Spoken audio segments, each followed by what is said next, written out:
Hello and welcome to this tank basics video. Today we're going to be having a look at armor traits. We're going to look at all the different ones, what they do, which one's going to be the best one for you as a tank. So here we go. So our first armor trait is going to be sturdy. Now, by using sturdy, we get reduced cost of block by 4%. If we consider the fact that without any sturdy pieces on, we've got a block cost of 1,710 stamina. What that means is every single time we get hit, we're going to lose 1,700 stamina. So if you've got 5 enemies attacking you, that is going to be a lot of stamina that you're losing every second. If you're in an ad pull with 5 enemies hitting you, that's 8,500 stamina every time those 5 enemies hit you. You cannot really afford to have such a high block cost. So this is why sturdy is the most valuable. It doesn't matter what level of tank you are playing at, if you're experienced or if you're brand new. The most beneficial trait is sturdy. There are very few situations where anything will outperform sturdy for a tank because everybody has to block in a tank position. You don't have to block 100% of the time. This is a common problem with newer players, is they will block too much. But even if you're only blocking 50% of a fight, it's still going to be more valuable to use sturdy than anything else. This has the biggest impact on your block cost reduction compared to anything else. So 4% block reduction is absolutely essential. It's absolutely vital for virtually every single class of tank. And using full sturdy gear will bring that block cost down to around the 600 stamina mark. Now, you could use odd pieces here and there of different traits, and that's okay. More experienced players sometimes insinuate that you don't need to use sturdy, but actually, when we've done all of the tests, and we've tested every single gear set, and we've looked at all the data, there is nothing that performs better than sturdy. Even if you only block 50% of the fight, sturdy still outperforms everything else. So our block cost was 1,710, just with using one piece. It goes down to 1,642. With a full set of gear, it goes down to 767. So obviously, it has a huge impact on reducing that block cost. So there you go. That was sturdy. Okay, the next gear trait is impenetrable. Now, this one is a PvP trait. You would not use this in PvE content. So this item takes 50% less durability damage, is the only benefit in PvE.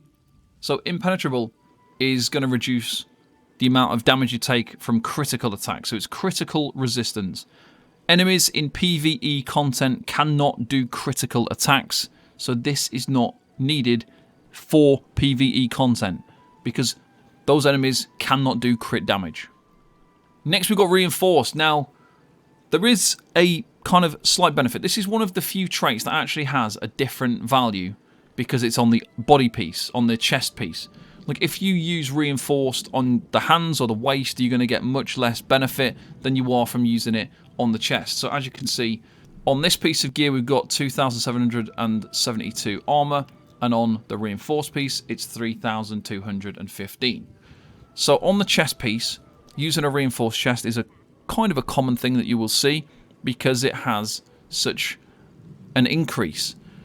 But overall, using reinforced gear is not that valuable. If you go and watch the previous video about resistances and block mitigation and those kinds of things, you'll realize that the value of resistances isn't that high.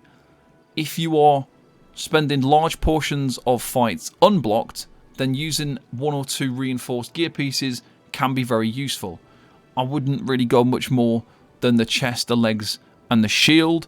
You'll get a much better value from the feet, the hands, the waist, the shoulder, those kind of pieces not being reinforced because you're getting such a little benefit from those anyway. You're better off ramping them up and getting a more direct benefit from things like sturdy or whatnot because they give a set value of that 4%, whereas this fluctuates depending on the size of the armor piece.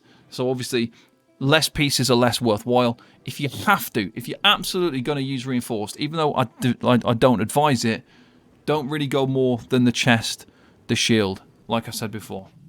The amount of damage that this is going to reduce isn't enough to justify using it compared to the amount of block cost reduction you get from using sturdy. So the amount of resources you're going to save by using sturdy on all your gear pieces performs at a more optimal strategy than reducing your damage by this tiny amount. By using a reinforced piece on the chest, this doesn't even increase your mitigation by 1%. It's under 1% additional mitigation by using the chest in reinforced rather than sturdy.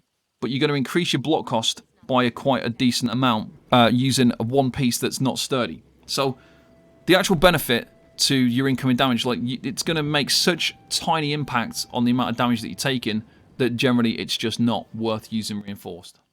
Next, we've got well fitted. Now this is a situationally very good option for your gear traits. So it's going to reduce the cost of roll, dodge and sprint by 6%. So what you could do is, for ad pulls, you could have well fitted gear on. When you're doing ad pulls in trials, for example, generally you will have different gear on. So you'll use an ad pull setup and you'll use a boss setup, and usually that is going to require different gear. It wouldn't be a bad idea to potentially have a well fitted piece of gear on your ad pull setup, because typically what will happen is you are sprinting into ad pulls, or you are trying to get there quickly. By reducing that sprint cost, that's probably going to be more beneficial than your sturdy, because your sturdy isn't having that much of an impact, because when you actually stack an ad pull in a trial, it usually dies within a few seconds. If you are doing trial ad pulls and they're taking 30 seconds, then sturdy would be better. If you're running into trial ad pulls and they're taking 10 seconds, then well fitted would probably be better, because you could also roll dodge and avoid some hits rather than taking the damage and blocking. There's other situations where this would be useful as well. So things like Asylum Sanctorium spring to mind as the main tank and roll dodge the hits. So well fitted would be better for the reduced roll dodge. When you're tanking the Griffins in VCR, this setup is going to be better. Using full well fitted for the Griffin fight in VCR is beneficial, because you can just perma dodge roll. If you're the off tank in Asylum Sanctorium plus 1 or 2, using well fitted is going to be beneficial, because you are sprinting to stack those mini bosses. You'll roll dodge to avoid some damage. So you've got to really think about the situation, think about the trial, which is going to be the most beneficial thing. If you are sprinting a lot, then obviously use this for those situations. If you are going to be roll dodging a lot of attacks, use some well fitted pieces. 1 or 2 pieces can be a little bit of a help. If you are just permanently roll dodging, using all well fitted is obviously going to be valuable. But you do have to think, if you're going to be spending any portions of time blocking, the block cost reduction is going to be more valuable still. So the sturdy is still going to outperform this if you are blocking for any portion of the fight. If you are blocking, then that is going to be more beneficial. 2 places where you very infrequently block as a main tank would be Asylum Sanctorium Cloud Rest, and as an off tank there is a lot of situations where you don't have to block. So this is where you can use this type of trait. Next we've got training. Now this is obviously for increasing your experience. This is very good for new players. It will provide you with faster leveling, but that is the only function of using it. Next we've got infused. This used to be quite commonly used on the head, the chest, the legs, the shield. But what happened is we have so many base stats nowadays. Like, the game changed last year for the Flames of Ambition patch, where we got the new CP system. They gave us these new set base value stats, which increased our stats to those nice starting base numbers. And then what happened is that we lost some CPs and we gained some other CPs and different trees and things like that we could use. And for me, this just made infused kind of less valuable, because when you actually look at the implications of using infused, it's making such a small impact that it's barely worth doing. So when we look at this, with a health glyph, if we use infused, for example, we're just using a maximum health enchant there. So we're going to get 1192 max health. On a non-infused piece, this is 954 max health. That's a 238 health difference. Is it really worth doing this for the sake of 238 max health? The answer is not really, because the amount that it's going to increase your block cost. So you're going to get 238 more health, but your block cost is going to increase by 150 stamina. So every time you get hit, you're going to lose 150 more stamina per block, just for the sake of getting an extra 238 health. Now, if you were to use a tri-stat glyph, you're going to get a little bit of everything, and it just isn't worth it. There are a number of other things that will obviously increase this. So it will be more than that 238 because obviously you've got things in there that will increase your max stats by this and that. And so it will end up being a little bit more. But still, it's just not worth it because you're going to get that increased block cost. Invigorating. Possibly one of the worst traits in the game. So by using one piece of gear with Invigorating, we're going to get increased recoveries by 16. 16 more recovery. This is virtually unnoticeable. Even if you use all of your gear pieces with Invigorating, so that's like 8 different slots of gear, all using Invigorating. And all you're going to benefit from with all of your gear is 128 recovery. It is just simply not worth it. It's such a terrible, terrible trait. It sounds, increased recovery sounds good, and then the number is just so underwhelming. So yeah, this is not a good gear trait at all. Definitely don't ever use it. Okay, so next we've got Divines, and this is quite funny because we use the Atronach Munderstone as a tank. This is going to boost the Atronach Munderstone. And what this is going to do is we're going to get more benefit from this than Invigorating. So because it's increasing it by a percentage, we're going to get more Magicka recovery than we would do if we were using the Invigorating piece, which increases the Magicka recovery directly. So we're going to get a better value by doing that. Now overall, again, you've got to look at the comparison. By using one piece of Divines, we're increasing our Magicka recovery by 9.1%. But we're going to lose 4% block cost. Now, the amount that we're losing on our block cost compared to the amount we're gaining in Magicka recovery absolutely just isn't really worth it. The only time that it's worth considering this option, again, is one of those situations like Cloud Rest, where you're not blocking very much, or the main tank in Asylum Sanctorium, where you're standing there and you've got 20 seconds where you don't have to block. And you might as well make use of some kind of trait that's going to be more beneficial. And usually Divines would be the one for me. So using Divines with the Atronach Munderstone for that bit more Magicka recovery, so I can keep up my spells, so I can spam cast some skills, I can keep up my buffs and my debuffs, and I don't have to keep casting as many balance skills. That is more beneficial because I'm not having to cast balance as much, so I've got more Magicka to spend on actual buffs and debuffs towards the enemy. So that is a trait that I'll use, but it's not something that I'll frequently use because Sturdy will outperform it in every case, apart from those where you're not blocking at all.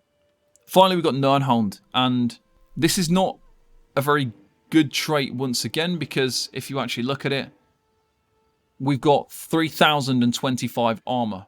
If we look at Reinforced, we have 3,215. So there's more benefit to just using Reinforced than Noholmed. So Noholmed is a completely waste of a trait. It's just not worth using Noholmed because it's less armor value than you'd get by just using Reinforced. So if you are going to use something to boost your resistances, then you might as well just use the Reinforced. So that is everything about gear traits for a tank. Obviously, we've looked at every trait there. And overall, Sturdy is going to be the best one. So if you are a new tank, Sturdy is just going to perform the best because you block a lot. You take a lot of situations where you're going to be blocking for prolonged periods of time because that is just how it works. If you are an experienced tank, it's still worth using Sturdy because we've looked at the differences there. The effect that it has, the implications it has by removing a Sturdy piece for something else, there is no benefit to doing it. Sturdy provides the biggest use towards us as a tank. You're going to have to block very, very tiny amounts in a fight to make anything else worthwhile. Like if you're blocking 30% of a fight, 20% of a fight, 10% of a fight, then yeah, other traits are probably going to perform better. But in general, rule of thumb, it's better to just go full Sturdy for everything because nothing else quite reaches that same performance level. It doesn't provide you with those benefits.